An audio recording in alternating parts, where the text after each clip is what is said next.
What's good, y'all? I'm back with another video, and today this is basically kind of a part 2 to last video, but I'm here with a clip. Basically, my last video was essentially supposed to be this, but I ended up taking a different route. But this essentially adds on to the last thing. I just didn't get that out for some reason. I poorly worded that. I'm terrible with wording things, but I am here to clear up, basically summarize what I meant in last video with the help of none other than the legend. People call her the real CP3, Candace Parker. I'm big on, within the women's game of basketball, I don't think that there's enough scrutiny about our play. Hear me out.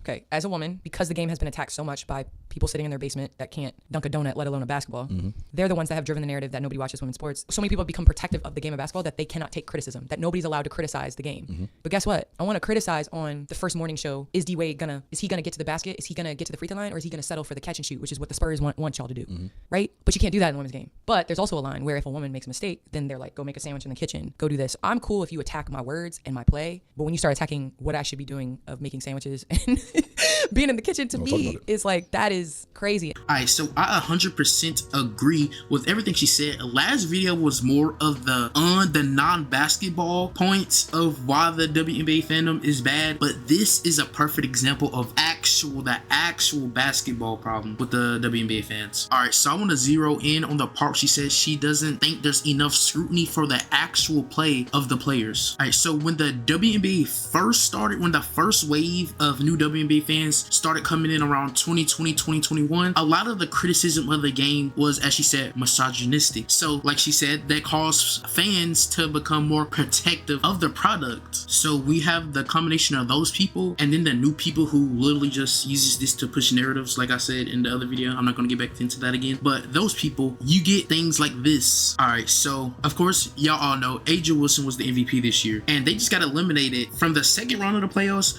by the New York Liberty. And late in the game, in the clutch, they're down 2 points. She drives in on Brianna Stewart, I believe, and she misses a layup. I was very wrong. It was Jonquel Jones, not Brianna Stewart. But anyway, she does in fact miss the layup. Wilson down 2, surges inside, missed the lay, loose ball. But you know, there is no room in sports for an MVP to be choking in an elimination game in the playoffs. So you know, this prompts a tweet from a Twitter user, you know, MVP airballing a layup with the game on the line, my lord. You know, at first, thought the tweet was normal, you know, had some normal replies. We even got people in the replies trolling. One guy says Andrew Reese taught her. With a real MVP, Caitlin Clark, please stand up. That's just another nasty nigga. That's not even really. But anyway, all is well until you check the quote tweets and they're just full of black men hate black women. What are we talking about? We talking about the MVP of the league missing layups in the clutch with her team down, and you talking about that? Come on, man. Moral of the story is WNBA criticisms need to be basketball related. And when they are basketball related, stop using this victim complex and trying to push these insane narratives or takes that make zero sense on the criticism. I know for a fact if that was Kelsey Plum that drove in and missed that layup, that Twitter wouldn't have been like, oh my God, you hate white women or Puerto Rican women. I'm not exactly sure what Kelsey Plum is. My apologies, no disrespect. But bro, that just would not happen, bro, realistically.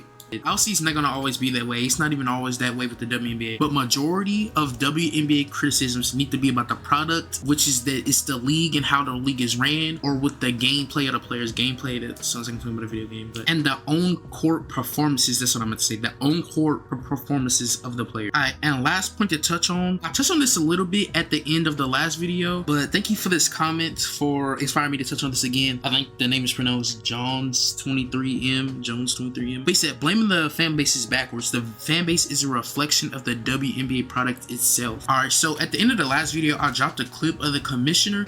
I believe she was asked a question about the racism and all that from the new fans of the WNBA, and she was like, the league is gaining more exposure, so that's gonna happen, and that's a sign that the league is growing and all that. So she basically downplays all the negativity from the new fans, right? So obviously us as fans, we know that these big leagues and corporations and all that, they don't really care about the racism and all that, right? They care about the profit, they care about the views and all that. But bro, you got to at least act like you care. You gotta at least tell these fans that, hey, this isn't welcome in our league, this isn't what our league stands for, blah blah blah. I could be unrealistic for expecting that, but I'm pretty sure that's the norm. Like, ask Adam Silver the same question, he's gonna horribly get his point across, which is ironic because I'll be horribly getting my points across. But hey, he's gonna deflect that. But anyway, that's all I want to say. I'm done talking about the WNBA. I don't want to come across as a hater of the league. So hey, that's all for this video. Make sure to like, subscribe, tell your friends about my channel. Stay tuned for the next one. Follow my Twitch, link in the description, and peace.